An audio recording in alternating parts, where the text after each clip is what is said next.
Title: The Disappearance That Exposed an Entire Town's Dark Secret. 4 Girls, 1 Night, and the Fire That Shouldn't Have Burned. If you think you've seen the darkest side of small-town America, think again. Because what happened inside a little yogurt shop in North Austin would scar an entire generation, and prove that evil can hide behind fluorescent lights and friendly smiles.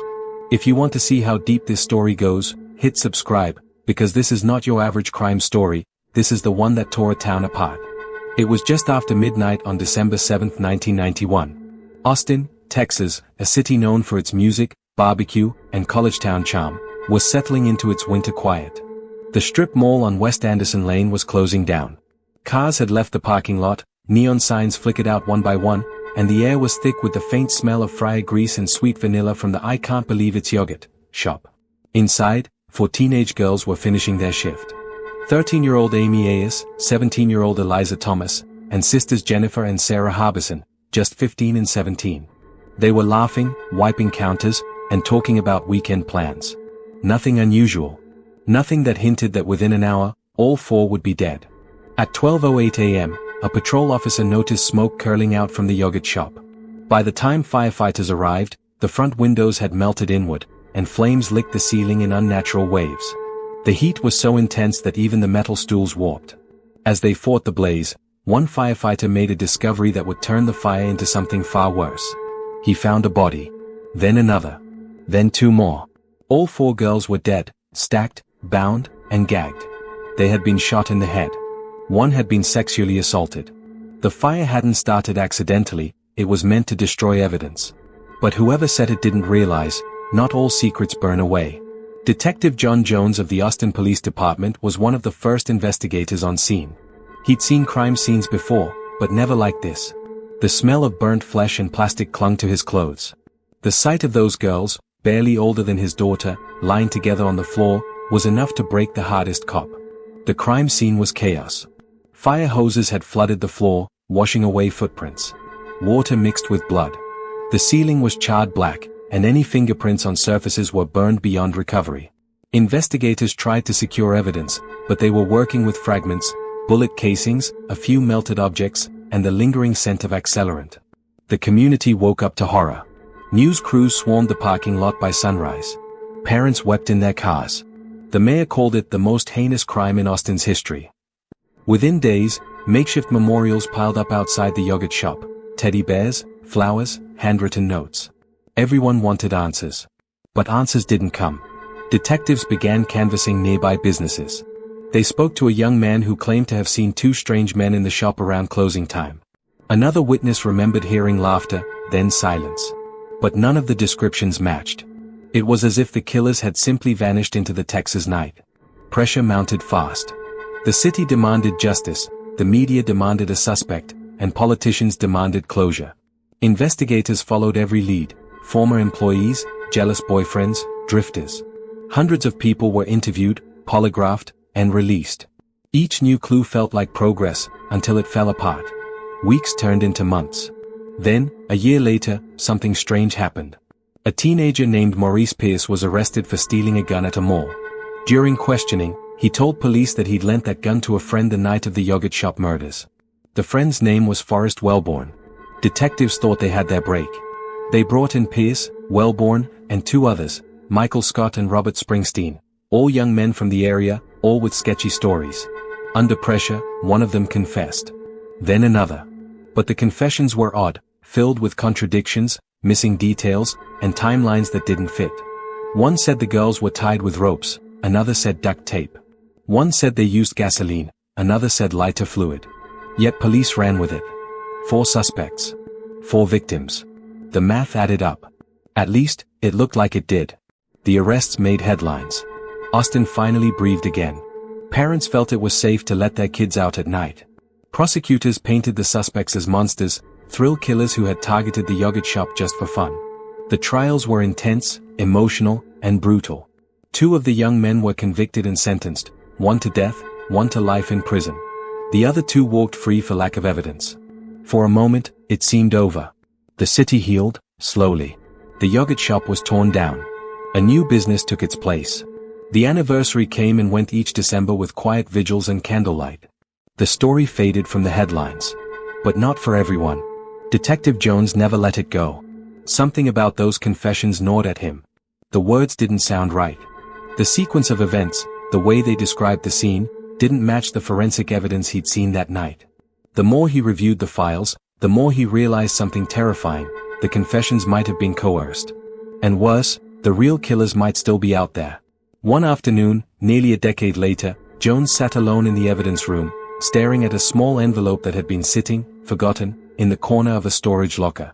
Inside, he found a piece of fabric that had been missed during the original analysis, sealed and preserved. It was from one of the girls' clothing. Technology had advanced since 1991. DNA testing was far more precise now. Jones sent it to the lab, almost out of desperation. He didn't expect much. But when the results came back, the match shocked everyone. The DNA didn't belong to any of the convicted men. And then came the real twist, the part that would rip open the town's old scars and reveal something darker than anyone had ever imagined. The sample belonged to a man who had been dead since 1999. But how his DNA ended up at that crime scene, and what it revealed about the town itself, would shake Austin to its core. The man who wasn't supposed to exist. When the DNA results landed on Detective John Jones' desk, he didn't believe them. It was a quiet morning at headquarters, the hum of fluorescent lights, the steady drip of the coffee machine, and that manila envelope sitting there, pulsing with the weight of a decade of mistakes.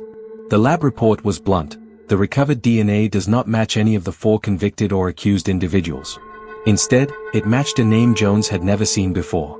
Maurice B. Johnson. A drifter. A mechanic. Deceased since 1999. He had no known link to the victims. No record of visiting the yogurt shop. No criminal history of violence. Just a ghost from Texas' underbelly. Jones leaned back, rubbing his temple. For 10 years, the city had believed the monsters were caught, that justice had been done. But this? This meant Austin had convicted the wrong men.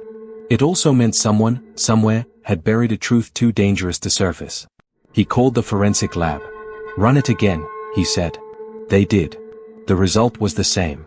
Johnson's DNA was found on the piece of fabric recovered from Jennifer Harbison's body. A partial fingerprint from the same evidence bag showed the same man's ridge pattern. It wasn't contamination. It wasn't coincidence. It was real. That night, Jones couldn't sleep. He sat in his kitchen, staring at the cold coffee and flickering television. The local news was running a puff piece, 10 years since the yogurt shop murders. They spoke of closure, of healing. He turned off the TV. Closure? He thought. Closure built on lies. The next morning, he reopened the file, officially. And when he did, he opened a storm that would tear through the department like wildfire. The district attorney's office pushed back. "We've already prosecuted," they said. "Don't stir ghosts." The police chief warned him, "You're walking on thin ice, Jones. The city doesn't need another scandal." But Jones wasn't a man who could let sleeping devils rest. He began retracing every step of the original investigation, re-interviewing witnesses, reviewing discarded evidence, cross-checking old reports that had gathered dust. What he uncovered wasn't just incompetence. It was corruption, pressure, and fear. During the first investigation, the city had been desperate: a brutal murder of 4 teenage girls right before Christmas? The press tore them apart daily. The governor's office demanded results. So, when those 4 local teens confessed, even inconsistently, it was too convenient to question. Jones found memos that had been buried, reports of other suspects ignored, fibers that didn't match, phone records unexamined. And then he saw something else, a small file from a 1992 burglary just blocks from the yogurt shop. The suspect? Maurice Johnson. His hand trembled. Johnson had been right there, in Austin, the same year. He'd been picked up for breaking into a hardware store. Released without charge. Then vanished from police radar until his death in a car crash 7 years later. So how had his DNA ended up on Jennifer Harbison's clothes? Jones reached out to Johnson's old co-workers, men from a small auto garage on the outskirts of town. Most had moved away. But one, a man named Clint Davis, agreed to meet. They met at a diner off the interstate. Clint was in his 60s now, weathered face, nicotine-stained hands, eyes that darted around like a man who'd spent a lifetime keeping secrets. "You worked with Johnson," Jones said. Clint nodded. "Yeah. Quiet guy. Liked country music. Worked nights mostly. Kept to himself." "Did he ever talk about the yogurt shop case?" Clint's fork froze halfway to his mouth. Why you asking? Because his DNA was found there. The old man looked around the diner. The hum of the neon sign outside filled the silence. Then he whispered, "You should leave that alone, detective. Some people round here, they don't like that case being opened again." Jones pressed. "What do you mean?" Clint hesitated, then leaned closer. Maurice didn't work alone back then. There were others. Big names. Men with money. He used to fix cars for him, people you'd recognize. One night, he came to work shaking. Said he saw something he shouldn't have. Next week, he was gone. Never came back. Jones' heart pounded. Who were they? But Clint only shook his head. "You wouldn't believe me if I told you." The next day, Jones found his tires slashed. 2 nights later, someone broke into his car, nothing stolen, but the glove compartment torn open, files scattered. It was a warning. He didn't tell his superiors. He knew what it meant. Someone inside the department didn't want the case reopened. Someone powerful. Still, he pressed on. He tracked Johnson's old address, a rundown duplex outside Austin. The new tenant let him in. Inside, the place smelled of mildew and regret. The walls were stained yellow with smoke, and old newspaper clippings were taped to the fridge, headlines about the yogurt shop murders. Johnson had kept them all. Jones's flashlight beam caught something else, a photograph pinned above the sink. 4 young girls, smiling behind the yogurt counter. Taken from outside the glass window.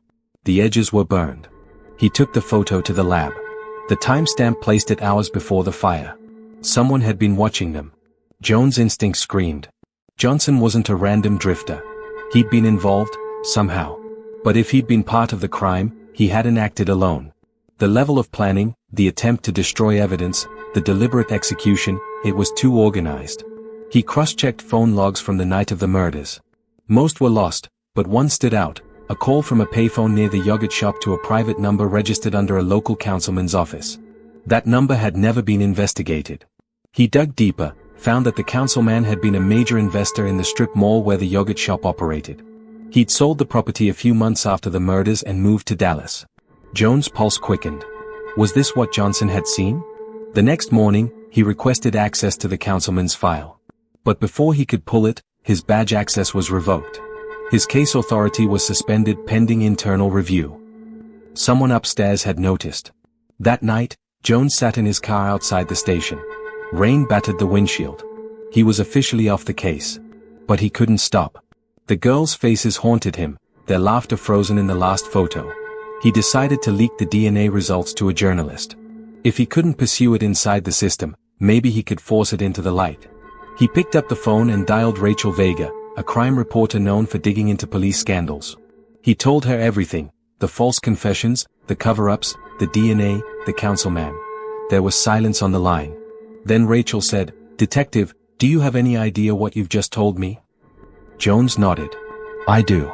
And I think that man's death in '99 wasn't an accident."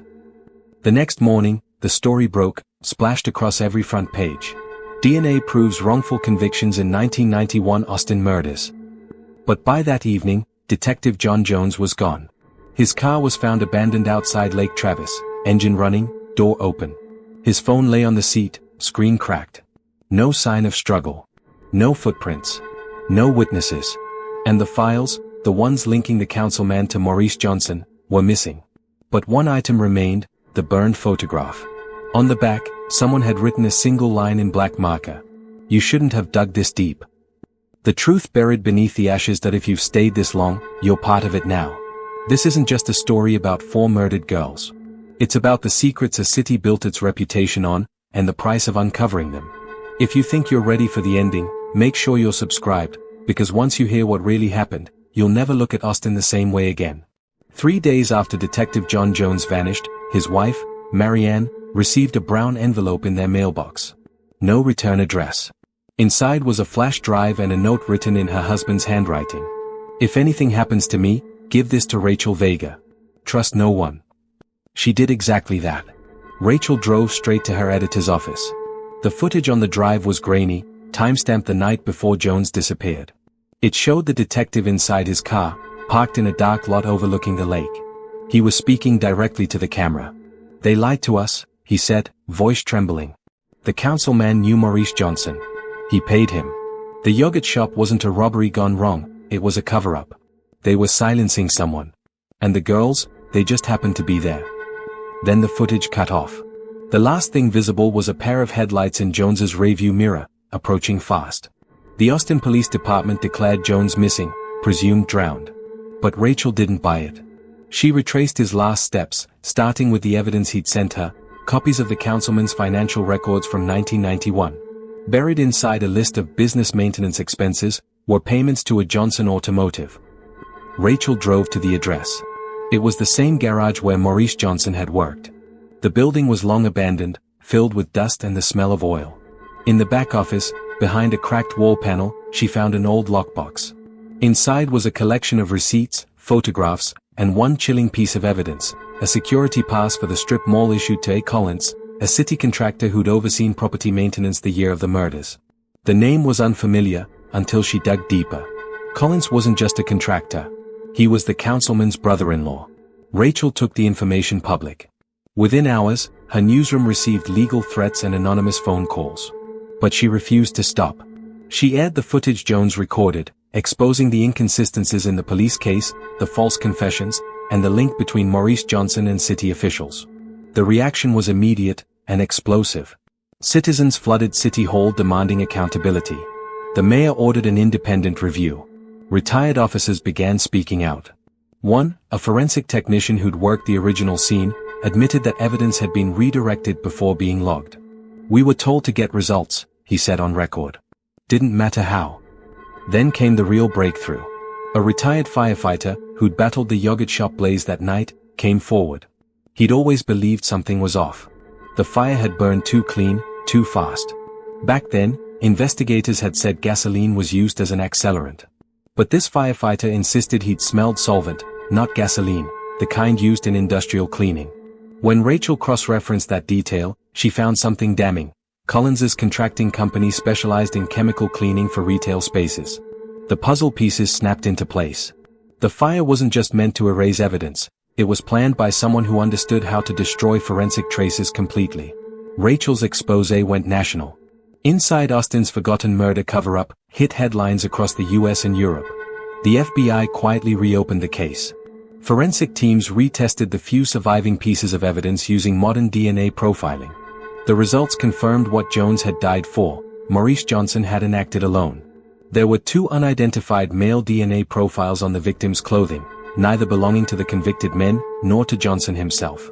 And one of them matched A. Collins. Within weeks, agents raided Collins's property in Dallas.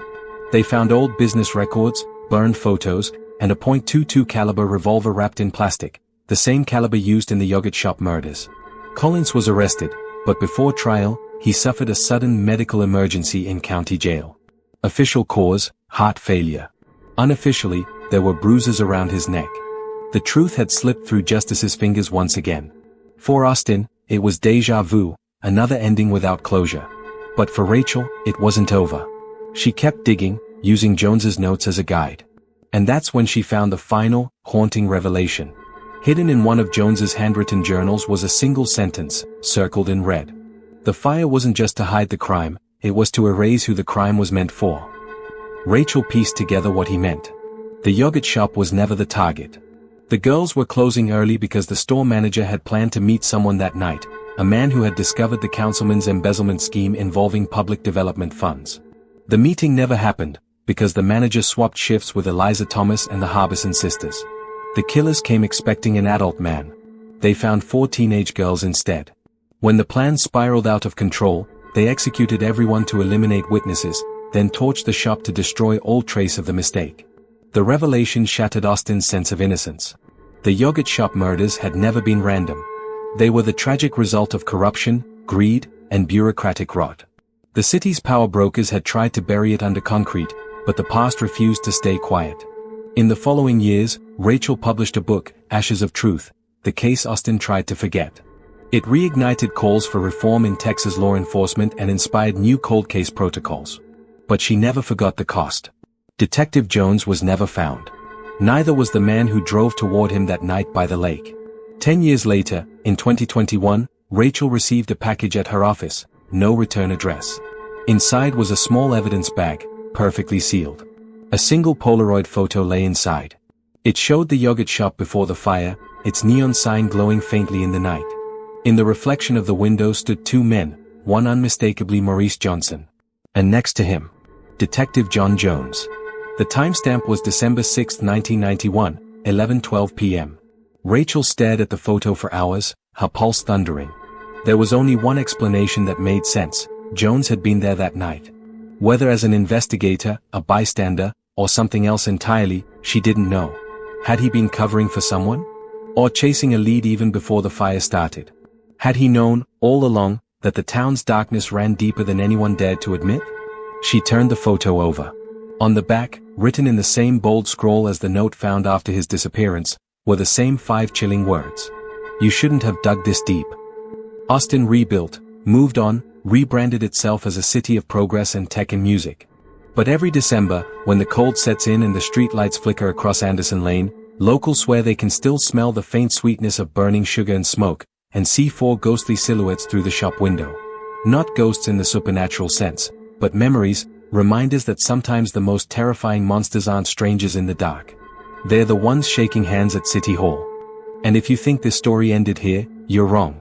Because 3 months after that Polaroid surfaced, another fire broke out, in an abandoned yogurt shop just 20 miles away. Same accelerant. Same pattern. And one single message spray painted on the wall. We're still cleaning up. If you thought this story was intense, wait until you hear what came next. Hit subscribe, because the next case will make you question everything you think you know about justice.